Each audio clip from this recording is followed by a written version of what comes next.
காலை வேலைக்காக உமக்கு நன்றி செலுத்துகிறோம். ஆவியானவர் தாமே என்னை மறைத்து வெளிப்படும்படியா நான் சொல்லிக்கிறேன். அப்பா உங்களுடைய ஆவியை எங்களுக்கு தந்து பேசும்படியாக நாங்கள் சொல்லிக்கிறோம். விசேஷமாக ஒரு கரத்துல எல்லாவற்றையும் நாங்கள் ஒப்பு கொடுக்கிறோம்.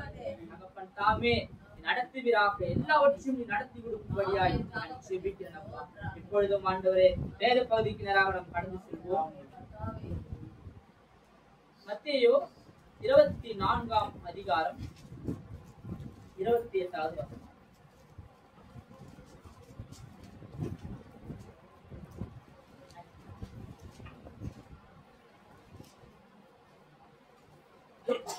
பிணம் எங்கேயோ அங்கே கழுகுகள் வந்து கூடும். பிணம் எங்கேயோ அங்கே கழுகுகள் வந்து கூடும். அப்போ பிணம் எங்க இருக்கிறதோ அந்த இடத்துல என்ன பண்ணும்? கழுகுகள் வந்து கூடும். பாத்தீங்கன்னா இன்னொரு காலத்துல என்ன பண்ணுவாங்கன்னா, சிலர் என்ன பண்ணுவாங்கன்னா, திருடர்கள் கொலை செய்தவர்கள் என்ன பண்ணுவாங்கன்னா, கொண்டு போய் அந்த மலை உச்சியில என்ன பண்ணுவாங்க, அவங்கள கட்டி போட்டுவாங்க. அப்ப கட்டி போடும் பொழுது அந்த கழுகானது அவர் என்ன பண்ணுமா,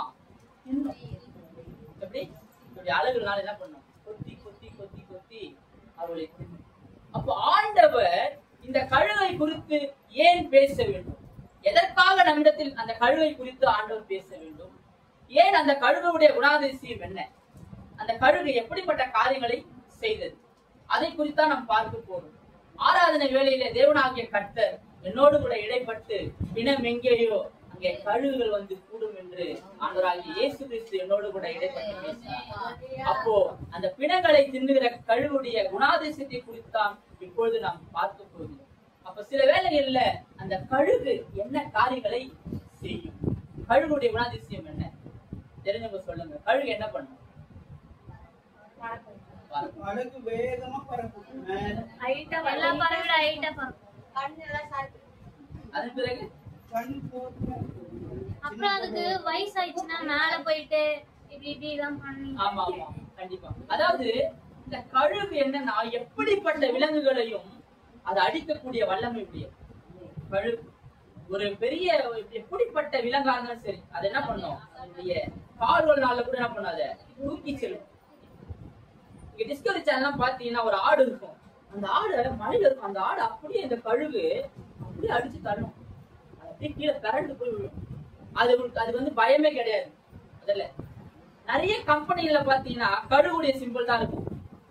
ஏன்னா கழுகு என்பது ஒரு ஷார்ப்பா இருக்கும். அது மெயினா செம்ம ஷார்ப்பா இருக்கும்.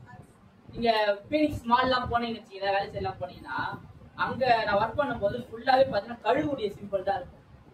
அந்த கழுகு குணாதிசயம் என்னன்னா, அது ஷார்ப்பா இருக்கும். அது கண்கள் ரொம்ப ஷார்ப்பா இருக்கும். எப்படிப்பட்ட தூரத்துல இருந்தும் ஒரு இறகை என்ன பண்ணும், கரெக்டா அடிச்சு கரெக்டா சாப்பிடும். அது பார்வை ரொம்ப துல்லியமா, ரொம்ப டிஸ்டன்ஸ், லாங் டிஸ்டன்ஸ்ல இருந்தா கூட என்ன பண்ணுமா, அது கரெக்டா என்ன பண்ணாது, கரெக்டா அந்த இறையை கரெக்டா என்ன பண்ணும், அடிக்கிற அந்த வல்லம் இருக்கு. அப்ப அப்படிப்பட்ட கழுகுகளை குறித்துதான் ஆண்டவர். அப்ப கழுகை குறித்து ஏன் ஆண்டவர் பேசணும்? ஏன் அந்த கழுகு இப்படிப்பட்ட காரியங்களை செய்ய, என்ன காரியங்கள் கழுகு செய்யுது? அப்ப அந்த கழுகுக்கு ஆண்டவர் எப்படிப்பட்ட பலனை கொடுத்து, கழுகுக்கு எப்படிப்பட்ட பலனை கொடுத்துருக்கிறாரு? நமக்கு ஏன் இன்னைக்கு பலன் இல்லை? அதுதான் இன்னைக்கு வந்து செய்தி. பலன் இல்ல. எடுத்துக்கொள்வோம் ஏசாயா 40:29. சோர்ந்து போகிறவர்களுக்கு இப்ப நம்ம என்ன பண்ணிருக்கிறோம், சோர்ந்து சில வேலைகள்ல சோர்வு வந்துடும். நம்ம செய்யணும்னு நினைப்போம், ஆனா செய்யவே முடியாது. நம்ம ஒரு பிளான் பண்ணுவோம், அது ஒரு பிளான் நடக்கும். உண்மைதானே? நம்ம காலையில எழுந்துக்கணும், நீ போறேன் ஜெபிக்கிறேன், வசனத்தை படிக்கணும்னு போவோம், அன்னைக்கு நம்ம போக மாட்டோம், ஜெபிக்க மாட்டோம். ஆனா ஆவியானவர்கள் நம்ம சொல்லும் பொழுது அவர் நம்மள என்ன பண்ணுவாரு, எழுப்புவாரு, நடத்துவாரு நம்மள.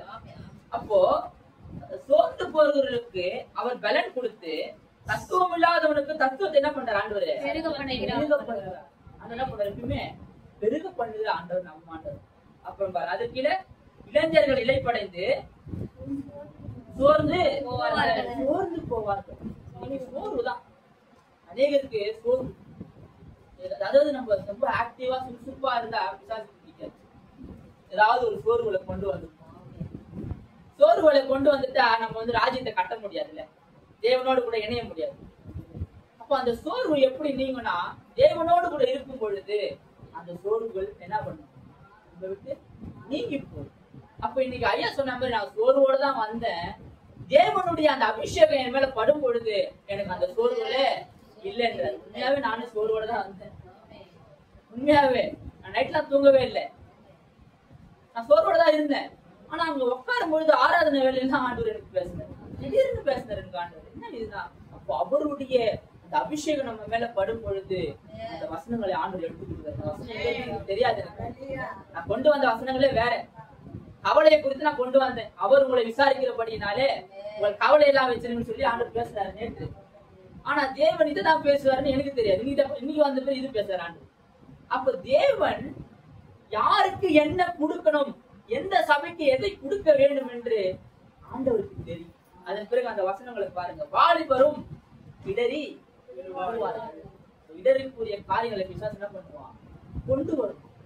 அது நம் இடம் கொடுக்காதபடி நம் ஜெபிக்கிறவர்களாக வேதங்களை வாசிக்கிறதாக நாம் இருக்க வேண்டும். இப்ப தேவன் அதை விரும்புகிறார். இப்ப என்ன சொல்றேன்னா, இவ்வளவு நாள் நம்ம விட்டுட்டோம், பரவாயில்ல, இதன் பிறகாவது நம்ம என்ன பண்ண போறோம், ஜெபிக்கலாம், ஆண்டவரோட கூட இருக்கலாம். நம்ம என்ன பண்றோம், நான் பாவி, தள்ளிட்டாரு ஆண்டவர், இப்படி பிசாசு என்ன பண்ணுவான், சோர்வுகளை கொண்டு வந்து, கவலைகளை கொண்டு வந்து, காதுகளை சத்தத்தை கொண்டு வந்து என்ன பண்ணுவான், அவன் ஜெபிக்க விட மாட்டான். ஆனா ஆண்டவர் உங்களை ஜெபிப்பதற்காக என்ன பண்ணுவாரு, எழுப்புவார் ஆண்டவர். அப்போ அவர் எழுப்பும் பொழுது இந்த பக்கம் பிசாசும் எழுப்பும். என்னைக்கு நீங்க தேவனுக்காக பயன்பட ஆரம்பிக்கிறீங்களோ அன்னைக்கே பிசாசு உங்க பக்கத்துல வந்துருவோம். நீங்க முழங்கால் போடும் பொழுது ஆண்டவர் இங்கே இருப்பாரு, பிசாசு இது நடக்கும். அப்ப ஆண்டவருடைய உறவு ரொம்ப முக்கியமா இருக்குது வாழ்க்கையில. இனி நம்முடைய வாழ்க்கையில ஆண்டவரை நம்ம என்ன பண்ணணும், முன்வைத்து பொருளா நம்ம இருக்கணும். அப்ப இந்த சோர்வுகள் எப்படி கடந்து போகும் என்றால், தேவ சமூகத்திற்கு நேராய் கடந்து செல்லும் பொழுது அந்த சோர்வு நம்ம விட்டு கடந்து போகும். அடுத்ததாக பாருங்க, கர்த்தருக்கு புதுபலன் அடைந்து கழுகை போல செட்டைகளை அடித்து விரும்புவார்கள். அவர்கள் ஓடினாலும் மேம்படையார்கள், நடந்தாலும் சோர்ந்து போவார்கள். கர்த்தருக்கு காத்திருக்கிறவர்கள் புதுபலன் அடைந்து, பழசு கிடையாது ஆண்டவர். அவர் எப்பவுமே புதுசா செய்தவர் ஆண்டவர். அப்ப புது பலன் அடைந்து, புது பலன் வேணும். இப்ப பலன் இல்ல, ஐயா சொன்ன மாதிரி நான் பலன் இல்லாம இருக்கிறேன். அநேகர் பலன் இல்லாம இருக்கலாம். ஆனா ஆண்டவர் என்ன சொல்றாரு, புது பலன் அடைந்து, அடைந்துதான் போட்டிருக்காங்க. அப்புறம் பாருங்க, புது பலன் அடையணும். நம்ம பழைய பலன் இல்ல, புதிய பலனை நாம் அடைய வேண்டும் என்றால் தேவன் தான் அந்த புது பலனை தரணும். ஓகேங்களா? அதன் பிறகு பாருங்க, அப்புறம் போட்டு என்ன போட்டுருக்கு, கழுகுகளை போல செட்டைகளை அடித்து எழும்புவார்கள். கழுகுகளை போல, அந்த கழுகு எப்படி உயரத்துல சேட்டைகளை அடித்து எழுப்பி போகுமோ அது போல என்ன பண்ண, நம்ம சேட்டை அடித்து எழும்பணும். எழும்புறதுதான் ரொம்ப கஷ்டமா இருக்கு, எழும்ப முடியல. ஏன்னா வேலை பழுக்கள் அதிகமாயிடுச்சு. வேலைக்கு போனா இதை பண்ணு அதை பண்ணு சொல்லி ஃபுல்லாட்டவங்க என்ன பண்ண, டைட் பண்ணிடுவோம். அதனால நம்மளால எழுந்து கொள்ள முடியாது.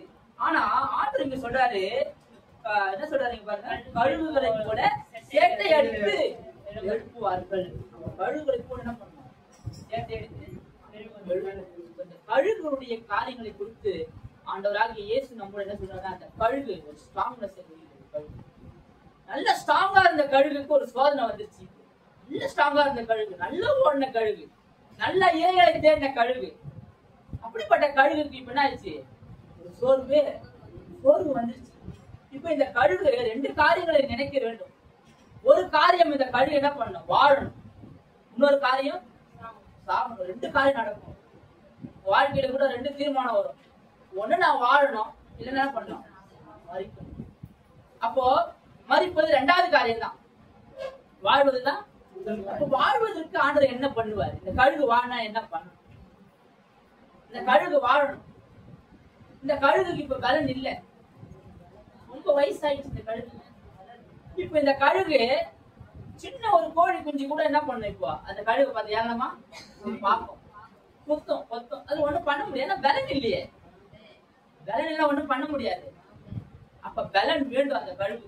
அப்ப அந்த கழுகு வாழ்வதற்குரிய காரியங்கள் என்ன பண்ணுது, அது வாழணும்னா அது என்ன பண்ணுனா முடிவு எடுக்குது.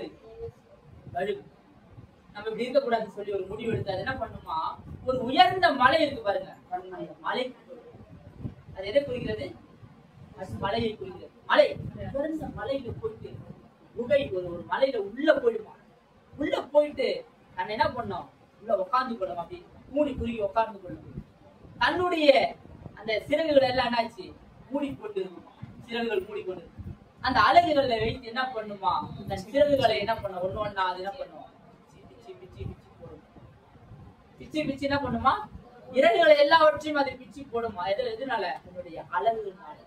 விரல் நகங்களை என்ன பண்ணுமா, அது ஒன்று ஒன்றாய் என்ன பண்ணுமா, தன் அலகுனால பிச்சு பிச்சு பிச்சு என்ன பண்ணுமா.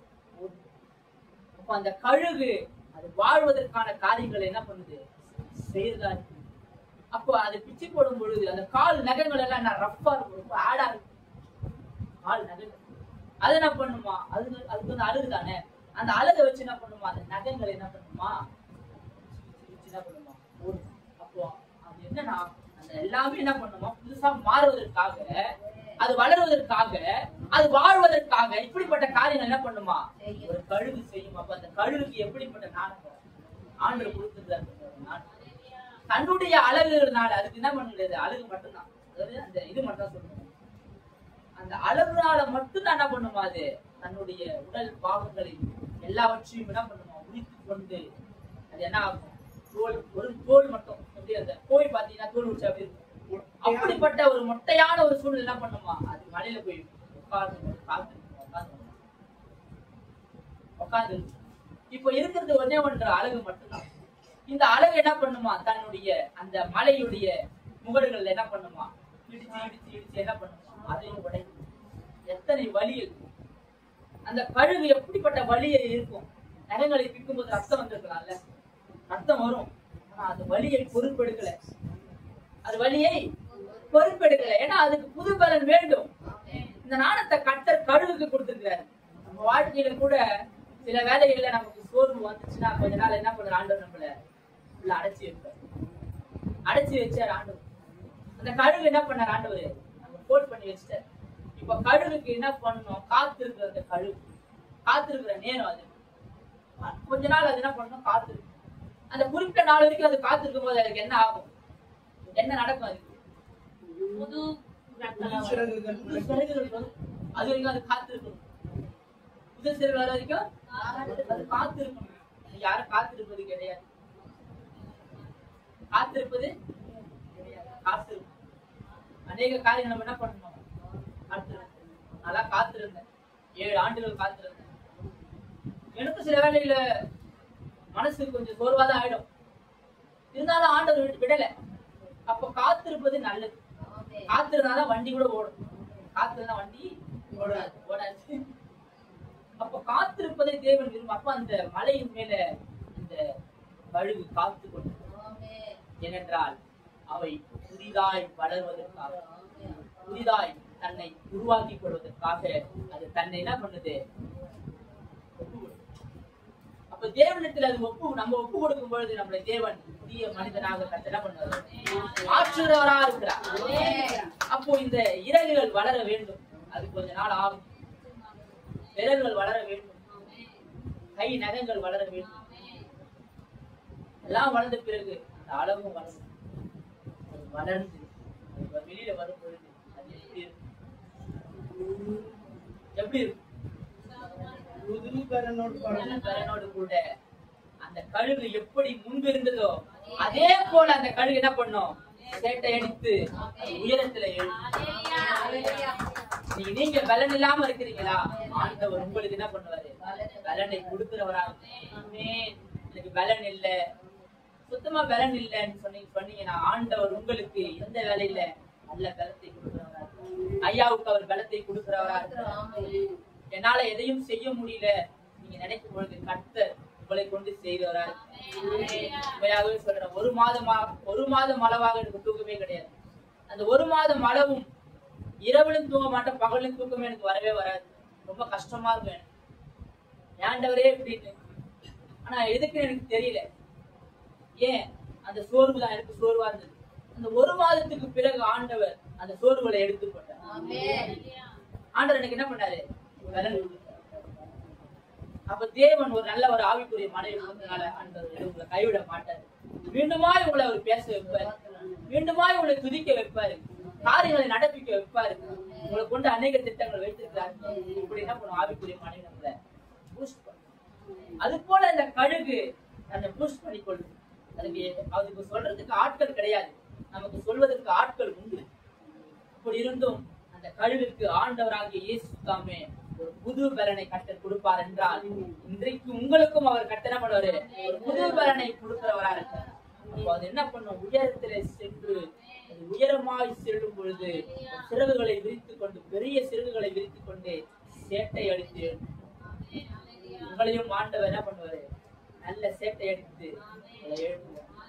அடுத்ததாக நீங்கள் ஓடினாலும் அவர் ஓடினாலும் இன்னைக்கு ஓடிக்கொண்டே இருக்கிறோம், இழைப்பு வந்துடும். சில வேலை நம்ம ஓடணும்னா என்ன நமக்கு ஓடும் பொழுது மூச்சு வாங்கும், இழைக்கும். ஆனா ஆண்டவர் இங்க என்ன சொல்றாரு, ஓடினாலும் இளைப்படையார்கள். ஓடினாலும் ஆண்டவருக்காக ஒருத்தர் ஓடுறாங்கன்னா அவங்க என்ன பண்ண மாட்டாங்க, இளைப்படையார்கள். அவர் நடந்தாலும் சோர்ந்து போவார்கள். அப்போ என்ன பண்ற ஆண்டவரு, நடந்தாலும் சோர்ந்து போவார்கள். அப்போ சோர்ந்து போகாத அளவுக்கு ஆண்டவர் உங்களுக்கு பலன் கொடுப்பார். இங்க பலன் இல்ல, அதனாலதான் ஆண்டவர் என்ன பண்ண நமக்கு இதை குறித்து ஆண்டவர் பேசிக் கொண்டிருக்கிறார். இப்ப பலன் முக்கியம். எந்த பலன் வேண்டும்? உன்னதமான பலன். ஆவியானவர் கொடுக்கிற பலன் நமக்கு வேண்டும். அதை நாம் பெற்றுக்கொள்ள வேண்டும். அதற்கு நாம் பிரயாசப்பட வேண்டும். நீங்க எழுந்து என்ன பண்ணணும், ஆண்டவரே எனக்கு பலன் தாங்க, உண்மையாகவே எனக்கு பலன் இல்லைன்னா நிச்சயமா ஒரு பலன் கொடுப்பார்.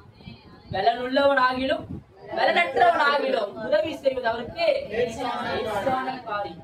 என் பலவீனத்திலே உன் பலன் பூர்ணமாய் விளங்கும். அநேக காரியங்கள்ல பலவீனத்தோடு இருக்கும் போது நான் ஆண்டு பண்றேன், பலவீனத்திலே உன் பலன் பூர்ணமாய் விளங்கும்னு சொன்னீங்களா, ஆண்டு பலத்தை தாங்க கேட்கும் பொழுது ஆண்டு என்ன பண்ண நமக்கு பலத்தை கொடுக்கிறவரா இருக்கிறார்.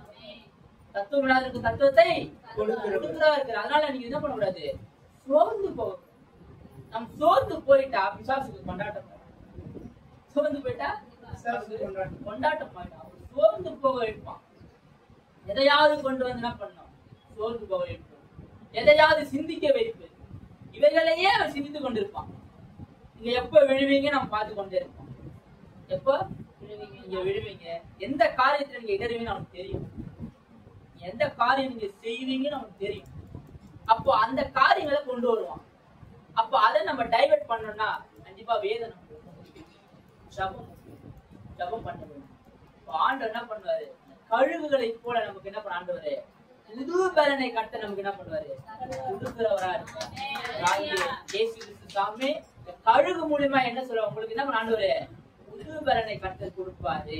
அந்த பலனை என்னைக்குமே உங்களை விட்டு போகவே போகாது. ஆண்டவர் என்ன ஒரு வாட்டி கொடுத்துட்டாருன்னா அதை எடுக்கவே மாட்டார். நம்ம தான் அவர் சமூகத்துக்கு போக மாட்டோம். அவர் எப்போதும் ரெடியா இருப்பார். நீங்க 3 மணி சொன்னீங்கன்னா அவர் 2:50 நாங்க ரெடியா உட்காந்து ஷார்ப்பா இருப்பார். ஆனா நம்ம போக மாட்டோம், நம்ம தேட மாட்டோம். நம்ம மேல ஃபால்ட். நாம் தேவனை சரியா தேடுவது கிடையாது, நம் தேவனை முன்வைப்பது கிடையாது. நம் தேவனை முன்வைக்காதனால என்ன ஆகும், நமக்கு பிரச்சனைகள் தான் வரும், சோர்வுதான் வரும். அது விரும்புறார். தாவீது நாளுக்கு நாள் விருத்தி அடைந்தான். ஏன், சேனைகளின் கர்த்தர் அவரோடு கூட இருந்தபடியினாலே ஒவ்வொரு காரியமும் ஆண்டவரை முன்வைத்து செய்கிறவனா இருந்தான். வாழ்க்கையில ஆராய்ந்து பார்க்கும்போது அவரை முன்வைத்து செய்வது கிடையாது. அவரை முன்வைத்து நம்ம போகும் பொழுது நம் பாதைகளை அவர் செவைப்படுத்துறாரு, செய்வது கிடையாது. எல்லாமே தேவன் என்ன பண்ண நமக்கு முன்ன போனார்னா அது நமக்கு தெரியும், ஆவில தெரியும், சமாதானம் தெரியும். ஏன் இல்லைன்னா தேவனை தேடுதல குறை உள்ளவர்களா எல்லாரும் தான். எல்லாருக்குமே ஒரு பலவீனம் தானே, மனுஷன் தானே, ஐயாவும் மனுஷன் தானே, அவருக்கும் பலவீனம் தானே. அப்ப எல்லாருக்கும் ஒரு பலவீனம் உண்டு. அந்த பலவீனத்தை என்ன பண்ண நம்ம ஒரு பொறுப்பாட்டு அம்மா எனக்கு சோர்வா, எனக்கு பலன் இல்லை, இதுதான் நமக்கு சொல்றோம். ஆனா சில என்ன பண்ணுவாங்க, நான் பலன் இல்லைன்னா கூட நான் பலனா இருக்கிறேன், நான் நல்லா இருக்கிறேன் அப்படின்னு பேசிக்கிட்டு ரொம்ப பிடிக்கும். அப்பப்ப சொல்லும் நல்லா இருக்கு. அது பேச எதுவும் காட்டிக்காது. எவ்வளவு கவலையா இருந்தாலும் காட்டிக்காது. அப்போ தேவன் அப்படிப்பட்ட பிள்ளைகள் என்ன பண்ணுறாரு? வைத்திருக்கிறார், சபையில வைத்திருக்கிறாங்க. அப்போ ஆண்டவர் நமக்கு வருகிற காலங்கள்ல ஓடுவதற்கான பலத்தை என்ன பண்ற ஆண்டவரு கொடுக்கிறவரா இருக்கிறார். புதிய பலத்தை கட்ட நமக்கு கொடுக்கிறா இருக்கிறார். புதிய பலத்தை நம்ம பெற்றுக் கொள்வோமா? அன்றாக இயேசு கிறிஸ்து நாமத்தினாலே வாழ்த்திருவான். கருத்து எல்லாவற்றையும் ஒப்பு கொடுக்கிறோம். நீர் கொடுத்த செய்தி உம்முடையது ஆண்டவரே, பிள்ளைகளுக்கு சேரும்படியா எனக்கு சொல்லிக்கிறாங்க. எல்லா துதியும் கனமும் மகிமையும் தேவனாகிய கர்த்தர் ஒருவருக்கு நான் இருக்கிற நல்ல பிதாகும்.